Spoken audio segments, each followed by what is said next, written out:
உங்களை கைவிடவே மாட்டான். பேப்பர்ல எழுதுங்க, பத்திரத்துல எழுதுங்க. நான் சொல்றத சிவபெருமானை நம்பியவர்கள் கெட்டு போனதாக சரித்திரம் கிடையாது, வரலாறு கிடையாது.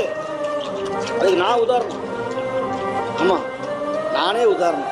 சிவனை கும்பிட்டா காசு கிடைக்காது சார், வீடு கிடைக்காது சார், காரு கிடைக்காது சார், எதுவும் கிடைக்காது, உண்மைதான். ஆனா ஒன்னே ஒண்ணு கிடைக்கும், மனசுல மன தைரியம் கிடைக்கும். உலகமே உங்களை வெறுத்தாலும், ஊரே, அந்த கை வேற கை இல்ல, அண்ணாமலையாருடைய கை, காஞ்சிபுரத்து ஏகாம்பரேஸ்வருடைய கை. அந்த கையை பிடிச்சிட்டீங்கன்னு வச்சுக்கோங்க, நீங்க யார பத்தியும் கவலைப்பட வேண்டிய அவசியமே கிடையாது. சத்தியமா சொல்ல, வாழ்க்கையில பயப்பட வேண்டிய அவசியமே கிடையாது.